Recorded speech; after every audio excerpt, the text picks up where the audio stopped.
¿Qué tal, gente? Buenas tardes, buenas noches, ¿cómo están?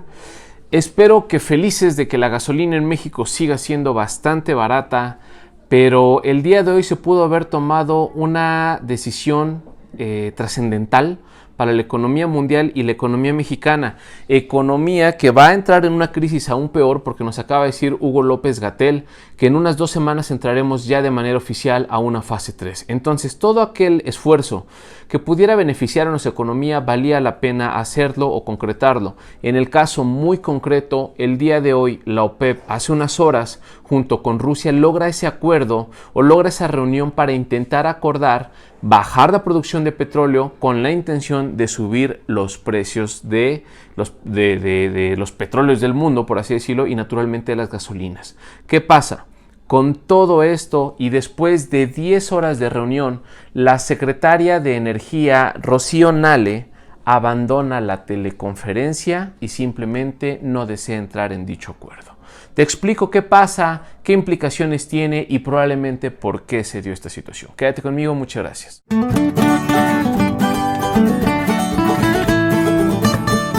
Pues bueno, te explico. En un inicio te decía que espero que feliz con los precios del petróleo.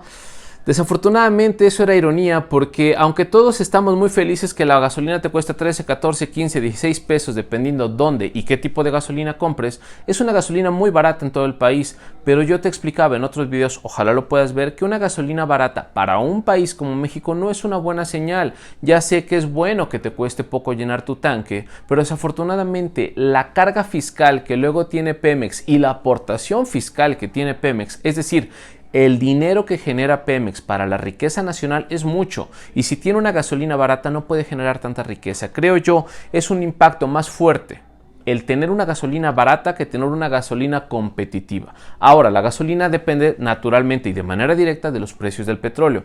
Yo te decía, el día de hoy, en una reunión de casi 10 horas entre la OPEP, que la OPEP es la Organización de Países Exportadores de Petróleo, y Rusia, se iba a dar por fin un acuerdo de definir o decidir cuántos barriles se iban a producir en el mundo al día, barriles de petróleo naturalmente.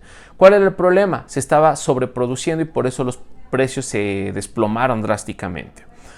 Esta reunión por fin se da y hay países que tienen una implicación muy importante, naturalmente México entre ellos, y se dice vamos a tratar de tomar un consenso, o sea que todos estemos de acuerdo.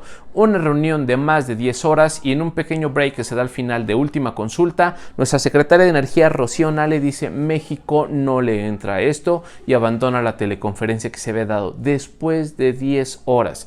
Era un esfuerzo global que se estaba haciendo, se estaba intentando regular el mercado petrolero.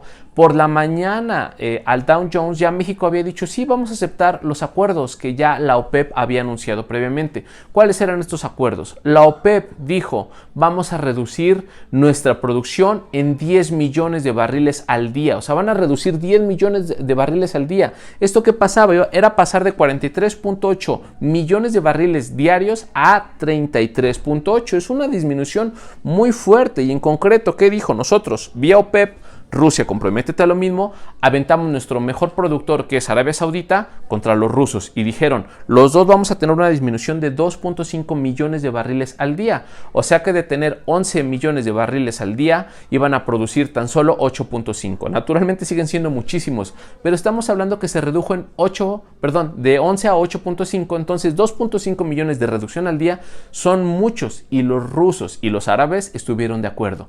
¿Cuántos tenía que reducir México? México tenía que reducir tan solo 400,000 barriles al día.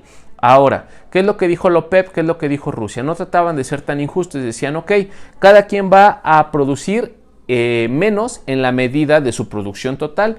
Pongamos un porcentaje. Dijeron que más o menos cada país tenía que producir 23% menos de lo que ya produce. Eso fue lo que implicó los 400,000 barriles de México. O sea, producir 400,000 barriles menos para México era un costo fuerte, pero nos va a salir más caro no estar en los acuerdos de la OPEP y de los rusos. ¿Por qué? Se sale México de esto y los demás países dicen, bueno, ¿qué onda? ¿Ahora qué hacemos? Si estábamos buscando un consenso. Los iraníes dijeron, pues tomemos el acuerdo sin México.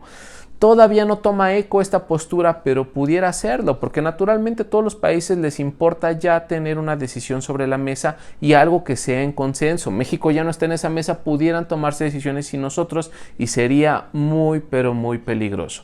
Ahora, ¿por qué algunos países se ponen muy en contra de México? El problema es que esta disminución de la producción no era eterna. ¿Cuál era el acuerdo o cuál era la propuesta que tenían los rusos y la OPEP? Obviamente Arabia Saudita al frente de la OPEP.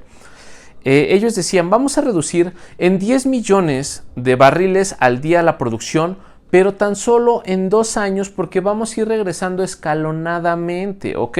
Ahorita son 10 millones los que se reducen, luego serán 8, luego serán 6, 4, 2, de modo que de aquí al 2022 la producción ya sea normal, sea la que podemos ejecutar de manera natural, pero para ese entonces los mercados ya se habrán regulado de una manera bastante eficiente y bastante justa. Entonces no era eterna esta reducción y aquellos países que tenían menos producción o menos capacidad de producción pues estaban obviamente reduciéndole menos su producción. Caso de México, 400,000 barriles no es tanto si los comparamos contra los 2.5 millones. Ya sé que me dirás, bueno, es que ellos producen más. Todo era porcentual, o sea que proporcionalmente era justa esta medida. Y ahora, ¿qué pasa? México pudiera quedarse fuera de este acuerdo porque incluso los miembros de la OPEP decían, ok, México no le entró, pues vamos a tomar esos 400,000, vamos a repartirlos. O sea, todos los demás países están dispuestos a agarrar un poquito de esa carga que México debe haber agarrado. O sea, como que nos repartimos ahí la culpa, nos repartimos ahí el errorcillo, la metida de pata a los mexicanos. Si hace eso la OPEP y los rusos están de acuerdo, nos vamos a meter en problemas porque naturalmente nos estaremos sujetando a políticas en las cuales no quisimos entrarle. Eso naturalmente podría cerrarnos fronteras y es atenerte a las consecuencias del resto del mundo, donde México, perdón porque sea así, lamentablemente es así, México no es competitivo en materia petrolera, ¿ok? No somos buenos produciendo petróleo, nuestras refinerías no tienen la capacidad. Sí, AMLO ya comentó lo de la refinería, pero a final de cuentas eso no se compone en 1 o 2 meses, es de tiempo y desafortunadamente acaba, insisto, Rocío Nale de decir que no le entra esto, la Secretaría de Energía no está interesada en los acuerdos que tome la OPEP y pues vamos a tener que nadar de muertito con las decisiones que los grandes petroleros del mundo, rusos y OPEP, en este caso árabes, pues tomen. Había países a quienes se les iba a exentar un poco de estas reducciones por situaciones muy ajenas a ellos o a problemas como Venezuela, Irán y Libia, pero la realidad es que nosotros debimos habernos ajustado esos 23% menos de producción que implicaban 400,000 millones de barriles. A ver qué pasa, esperemos que no sea una mala decisión, que no pase a la historia como algunos tuiteros dicen, pero de que fue una mala decisión, sin duda fue una mala decisión. Ojalá que la OPEP y los rusos nos den chance de volver a entrar a esta mesa para renegociar o que ojalá nos tomen un poquito en cuenta y el golpe no venga tan duro. Ojalá que me haya dado a entender. Muchísimas gracias, apóyame compartiendo, suscribiéndote al canal y sean felices. Bonita noche, bonito día.